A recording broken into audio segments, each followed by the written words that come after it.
بسم اللہ الرحمن الرحیم۔ السلام علیکم، میں سید عمران شفقت آپ کی خدمت میں حاضر ہوں۔ پچھلے 3 دن سے کاز لسٹ منسوخ ہو رہی ہے جسٹس اطہر من اللہ صاحب کی۔ وہ علیل ہیں اور ان کے جو سٹاف ہے، جو عدالتی عملہ ہے، ان کا پرسنل سٹاف جس کو کہتے ہیں،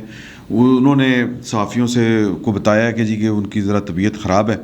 اور ان کی صحت کے لیے آپ دعا کریں۔ اور یہ آج صبح جب میں اٹھا تو وہ دیکھتا نا بندہ ذرا ٹویٹر کیا چل رہا ہے، تو مطیع اللہ جان صاحب کا اس حوالے سے ٹویٹ میں نے دیکھا، اور پھر جب میں آفس آیا تو خبر بھی یہی چل رہی تھی، بڑی مختصر سی خبر۔ تو اس ٹویٹ میں بھی جو مطیع اللہ جان صاحب ہیں، انہوں نے بھی اسی تاسف کا اظہار کیا جس وہم کا میں فوری طور پر شکار ہو گیا، کہ مطلب یہ کہ ہمارے جو اس طرح کے جج ہیں، آزاد منش جج، وہ جج یا وہ لوگ جو ہماری بات کرتے ہیں یا جو اس قوم کی بات کرتے ہیں، دستور کی فکر رکھتے ہیں، ڈیموکریٹ ہوتے ہیں اور جمہوریت پر ان کا یقین ہوتا ہے، قانون کی بالادستی کے اوپر یقین ہوتا ہے، ان سے ہم فوری طور پر ایسوسیٹ بھی کر جاتے ہیں۔ اور جب ان کو کوئی ایک فطری یا ایک جس کو کہتے ہیں کہ فطری تو نہیں کہنا چاہیے، ایک روٹین کی کوئی معمول کی کوئی ان کو کوئی چھینک بھی آ جائے تو ہمیں پریشانی لگ جاتی ہے کہ یار یہ کسی کی کوئی سازش تو نہیں ہے گی۔ تو ہم بیسیکلی ڈرے اور سہمے ہوئے لوگ ہیں۔ اللہ تعالیٰ جو اطہر من اللہ صاحب ہیں ان کو صحت دے۔ ہمیں فوری طور پر جو ذہن میں چیزیں آ گئیں کہ جی کہ یار کہ جسٹس وقار صاحب، جو سیٹھ وقار صاحب کی اچانک جو طبیعت خراب ہو گئی اور اچانک پتہ چلا کہ وہ اللہ کو پیارے بھی ہو گئے ہیں، تو پھر بات کرنے والے جو بات کرتے ہیں اور جو ذہن میں آنے والے وسوسے ہوتے ہیں، وہ اپنی جگہ پر کہہ لیں، بلکہ اپنی جگہ پر کیا کہ وہ بڑی جگہ بنا جاتے ہیں آپ کے خیالوں میں بھی اور آپ کے ذہنوں میں بھی، دل میں بھی بڑی عجیب و غریب تھیوریاں فوراً بننی شروع ہو جاتی ہیں کہ ایج تو نہیں ہو گیا ہوگا، یہ تو نہیں ہو گیا ہوگا، وہ تو نہیں ہو گیا ہوگا۔ اور جسٹس سیٹھ وقار صاحب کی وفات کے اوپر تو بڑے جو کہہ لیں کہ ہمارے سینئر کہہ لیں یا کہہ لیں کہ سنجیدہ لوگ کہہ لیں آپ، اور ذمہ دار لوگ کہہ لیں، انہوں نے بھی بڑے شکوک و شبہات کا اظہار کیا تھا کہ یہ اچانک اس طرح سے سب کچھ کس طرح ہو گیا۔ اسی طرح جب جسٹس قاضی فائز عیسیٰ صاحب کو کرونا ہوا تھا تو فوراً لوگوں نے سیٹھ وقار صاحب کو ہی ذہن میں رکھ کے کہنا شروع کر دیا تھا کہ کسی سرکاری ہاسپٹل میں نہ جائیں، اللہ تعالیٰ ان کو صحت دے۔ تو اس طرح کی چیزیں ہیں، اور یہ اس کے پیچھے ایک پوری کی پوری داستان ہے ہمارے، اور پاکستان میں یہی کچھ ہوتا ہے۔ ابھی پچھلے دنوں 1-2 دن پہلے میرا خیال ہے سنڈے کو غالباً یا ایک تقریب تھی باچا خان سینٹر میں، وہ برسی کے حوالے سے تھی۔ اس تقریب میں پاکستان کے بڑے جو جید صحافی بھی تھے اور بڑے سیاستدان بھی تھے۔ اس تقریب میں جو تقاریر ہوئیں وہ پاکستان کے معافی چاہتا ہوں، نیشنل میڈیا کے اوپر اس طرح سے ان کو کور نہیں کیا گیا جس طرح سے کور کیا جانا چاہیے تھا، اور وہ اب سوشل میڈیا کے اوپر پڑی ہوئی ہیں۔ وہ دیکھیں تو پھر آپ کو پھر سمجھ آتی ہے کہ واقعی جو ہمیں اس طرح کے احساس آ کے گھیر لیتے ہیں یا اس طرح کے وسوسے آتے ہیں، پریشانیاں آتی ہیں، ان کے پیچھے کہانی کیا ہے۔ تو ان تقاریر میں وہ تقاریر بیسیکلی اس طرح کی تھی، اس نوعیت کی تھی کہ وہ پاکستان کا جو نیشنل میڈیا ہے اس کی اوقات نہیں تھی کہ وہ ان کو دکھا سکے۔ حالانکہ اس میں کوئی اس طرح کی بات ان تقاریر میں نہیں تھی کہ جن کو یا لوگوں کو پتہ نہیں ہونا چاہیے یا کسی کے بہت زیادہ خلاف تھیں یا آپ کہہ لیں کہ پاکستان کے خلاف تھیں۔ اس طرح کی تو بات بالکل نہیں تھی ان تقاریر میں۔ بنیادی جو میں نے جو کرکس جو نکالا ہے وہ یہ ہے کہ پاکستان میں 2 قسم کے طبقے ہیں۔ ایک وہ طبقہ ہے جو اپنے آپ کو محب وطن بھی کہتا ہے اور اس کے ہاتھوں، میں کسی کے اوپر الزام نہیں دیتا، لیکن اس کے ہاتھوں پاکستان کی کبھی بھی خیر برآمد نہیں ہوئی۔ اور ایک طبقہ پاکستان میں وہ ہے جن کو محب وطن طبقہ، پاکستان کا جو محب وطن طبقہ ہے وہ ان کو غدار قرار دیتا ہے، لیکن ان کے ہاتھوں سے ہمیشہ پاکستان کی یہ عجیب اتفاق ہے خیر ہی برآمد ہوئی ہے۔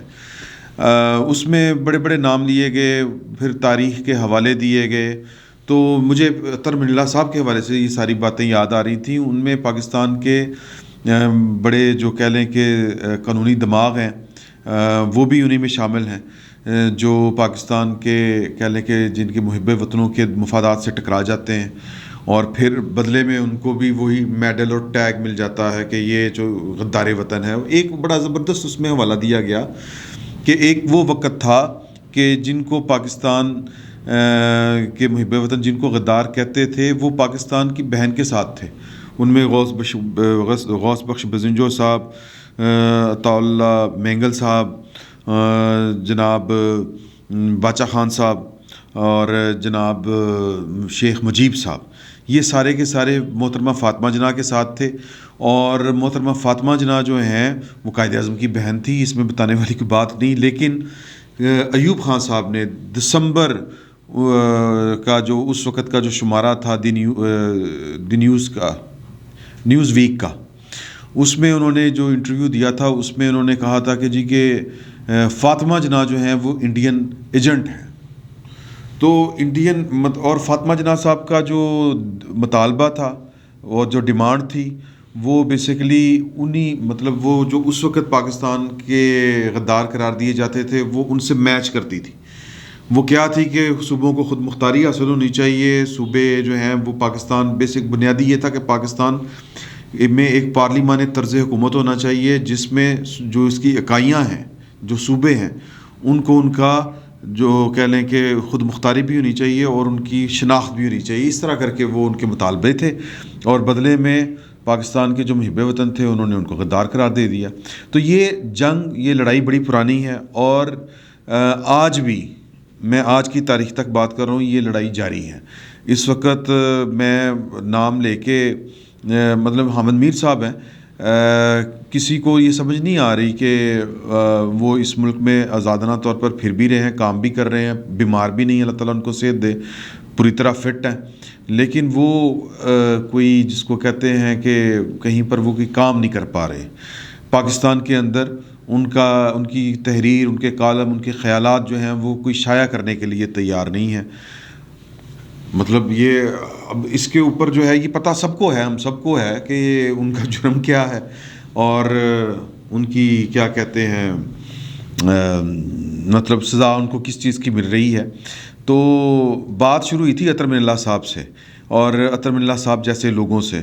تو اس وقت بھی جو پاکستان کے دستور کی بات کرتے ہیں ان کے مقابلے میں طرح طرح کے نیریٹو بیان کیے جا رہے ہیں۔ مجھے جو بات رہ کے یاد آ رہی ہے، یہ اس تقریب میں بھی یہ والا حوالہ دیا گیا تھا، وہ یہ تھا کہ اب پاکستان میں ایک بے وقت کی راگنی ایک بار پھر چھیڑی گئی ہے، اور اس راگنی کا نام ہے صدارتی نظام۔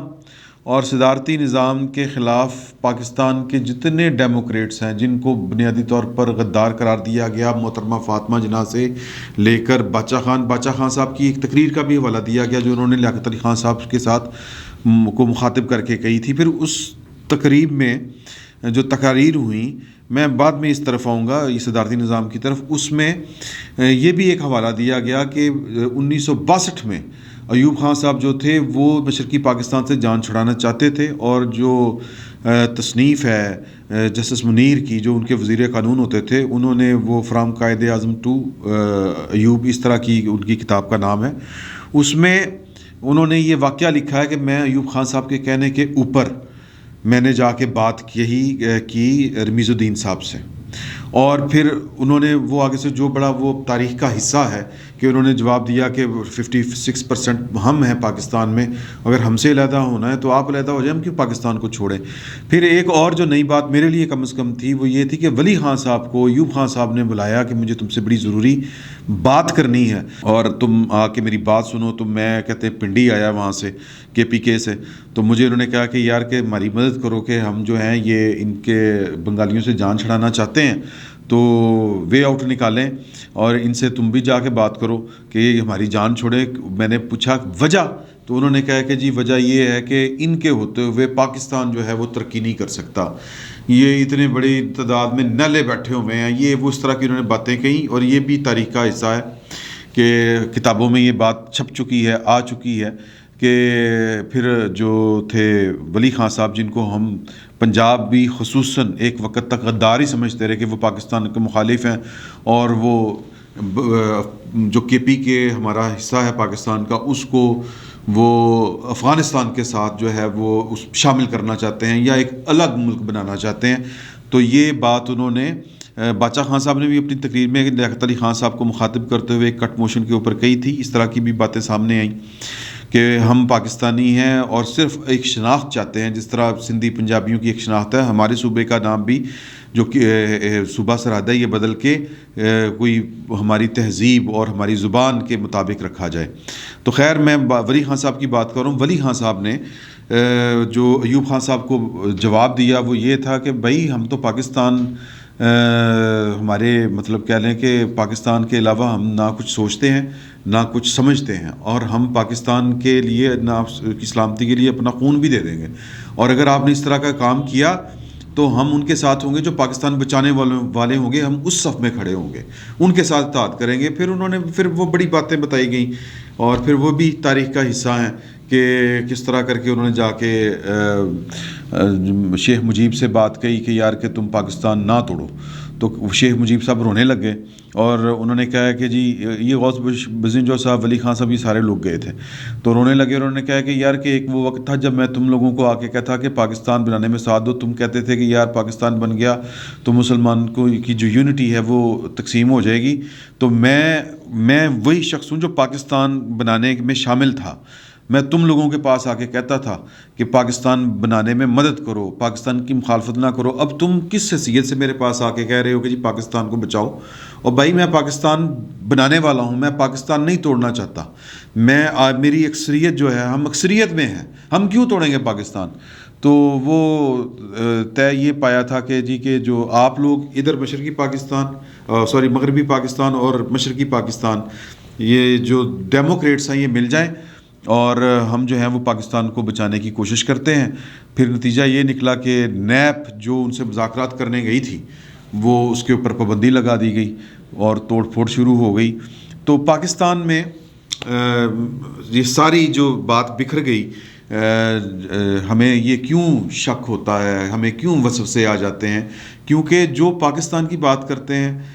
جو پاکستان کے قانون دستور کی بات کرتے ہیں، ان کے ساتھ ہمیشہ اسی طرح سے کچھ جس کو آپ کہتے ہیں انہونیاں سی ہوتی ہیں. کبھی کسی کو غدار قرار دے دیا جاتا ہے، کبھی کسی کے جناب وہ اچانک کوئی ڈیتھ ہو جاتی ہے، اور مطلب ہمیں وسوسے اس وجہ سے آتے ہیں. اور اینڈ پہ میں جو آپ کو بات بتانے جا رہا ہوں وہ یہ ہے کہ دستور پاکستان کے مطابق جو صدارتی نظام ہے اس کی کوئی گنجائش نہیں ہے. اور جو لوگ مشرقی پاکستان سے جان چھڑانا چاہتے تھے وہ صرف اپنا اختیار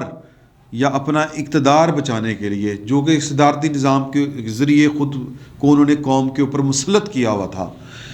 انہوں نے سٹیک پہ ملک کو لگا دیا کہ اپنی صدارت نہیں چھوڑنی اور جو نظام ہے مطلب وہ چلتا رہے اسی طرح ہی. اور اگر جمہوریت کرنے والی بات مطلب جو بات کرتے ہیں کہ جی کہ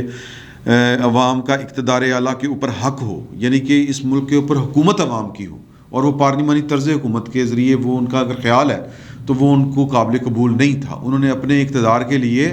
مثال کے طور پر یہ جو تھے یا خان صاحب، کیا پھڈا تھا ان کا، الیکشن خود کروائے ہوئے ہیں، الیکشنوں کو مان نہیں رہے کیونکہ پہلے منو صدر منو،